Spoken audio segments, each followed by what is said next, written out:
Welcome everybody. I'm the air quotes comedian and this is the Polemics podcast. Welcome. I was driving along the M4 motorway the other day in Syria and suddenly our convoy of ice cream vans were unceremoniously blown to smithereens by an IED. That's an improvised explosive device, sort of like a scripted explosive device, but it blows up off of the top of its head. My last thought before I was atomized, yes, I am speaking to you from beyond the grave, my last thought before I was spread out across the landscape like something that is commonly spread out, I thought my final thought, and that final thought was, how rude. Where was the warning? I don't recall being warned about this particular barrel bomb. Where are the damned manners of modern freedom fighters? It just isn't cricket. Of course, I am joking. My last thought was, I've got an itchy bum crack and I'm not even working right now.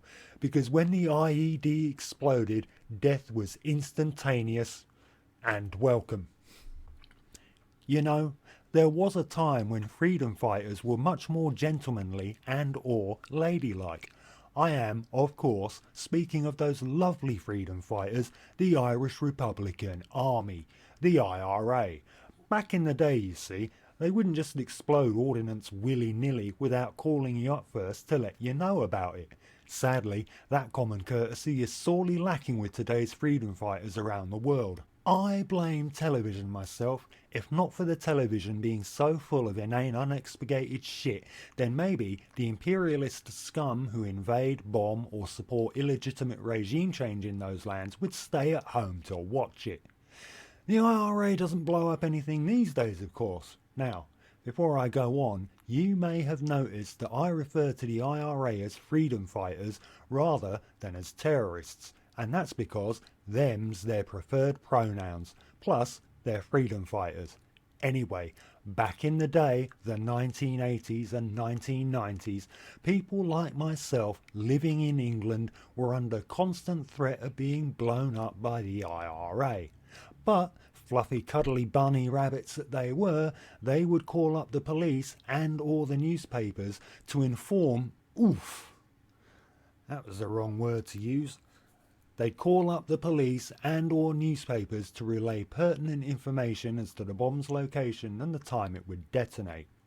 Now, I don't know if you've ever been on the call desk of a newspaper or a police station, but apparently 99% of the calls they get are bomb threats, while the other 99% of calls are complaints about people of colour going about their damned business.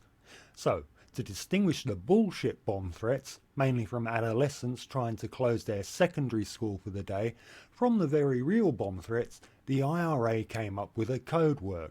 Yes, it's the title of this fucking video. Double X, which is one X short of being worthwhile pornography. All I can think about this kind of conduct is how quintessentially British of them. See, I can insult the IRA like that because I'm cool with it if they want to explode me. But if you like your kneecaps, don't go around calling them British. I sense that you, dear audience, might not be convinced that the IRA were, in fact, nice people. But they were, right? You know how you might be driving along and you see men at work signs, sexist, but still, you see them, and invariably drive past a group of guys standing around scratching their asses while leaning up against a shovel. Well, the IRA, ever helpful and keen to keep the public and the British Army apprised of what was going on, would post similar signs around the places where their snipers were working. The signs would read, "Sniper at work." Succinct. I don't recall the British Army doing that kind of thing, the red-coated bastards. I only wonder if the IRA sniper would scratch their arse while leaning up against his or her rifle, or possibly using the rifle itself to scratch that seemingly ever-present itch. In 1984, the year, not the book, a bomb went off at the Brighton Hotel in Brighton during the Conservative Party conference. This was the vanguard of the IRA's mainland bombing campaign, spearheaded by one Patrick Magee. Patrick Magee has since expressed remorse for the Brighton hotel bombing that killed several Conservative members of Parliament and nearly killed then Prime Minister Margaret Thatcher. Yeah, I'd be fucking remorseful too if I had failed to kill Margaret Thatcher. There then is the rub for me though. I can sympathise with the IRA all day long, but I can't condone them, can I? I mean, murdering democratically elected officials, even if they are Tories, is just not on.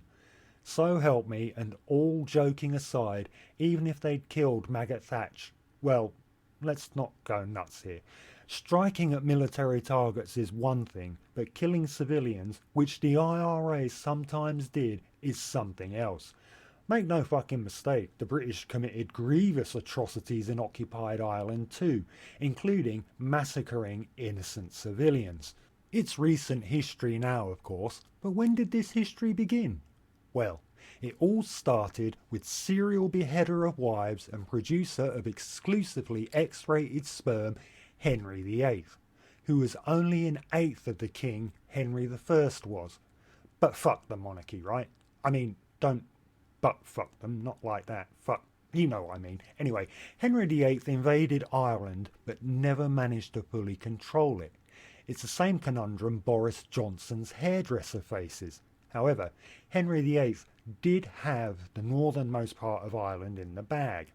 Protestants from mainland Britain flocked to Northern Ireland and appropriated the very fertile land. A land capable of producing sons, Henry VIII, you murdering bastard. There were wars between occupied Ireland and Free Ireland, wars where the British attempted to force Free Ireland to join the Union, but they were having none of it because at the end of the day, Ireland wanted their country represented in the Eurovision Song Contest rather than being lumped in with the United Kingdom of Great Britain, which historically has had a shit showing in the Eurovision Song Contest. Circling back though to the IRA's collateral damage, nice euphemism for the murder of the innocent, isn't it? Now, obviously the British authorities didn't just let members of the IRA run around, right? A lot of IRA members were caught and prosecuted as criminals back in the day. That day ended in 1972, the year I was born. Correlation isn't causation though, it was just coincidence. But after that day, captured IRA members were afforded the status of political prisoners, or POWs if you will. 4 years later that was all thrown out of the window like a Molotov cocktail, which is more delicious than the prawn cocktail, and the shit hit the fan, the walls, the floors and the doors of the prison cells where IRA prisoners were ensconced. I am being very literal here. In protest of the status change, the IRA POWs refused to shower. Okay, a bit whiffy so far. They also refused to slop out. That's when you empty the bucket in your cell that you piss and shit in. Instead of slopping out, they spread feces and piss on the walls of their cells. A lot whiffy. They smashed their furniture and generally threw a hissy fit until they were left with naught but a mattress and blankets and a metric shit ton of maggots. Because we all know what loves shit more than the average coprophiliac. It made the guards vomit on the regular, but of course it was nowhere near as awful as the average room in a US motel. The dirty protest, as it was known, lasted years and was supplemented with hunger strikes. It took until 1981 for the British government to make concessions to the political prisoners, by which time 10 of them had starved to death. It was like the fucking potato famine in miniature, which is another time the British and the world didn't give a flying fiddler's fuck about the Irish.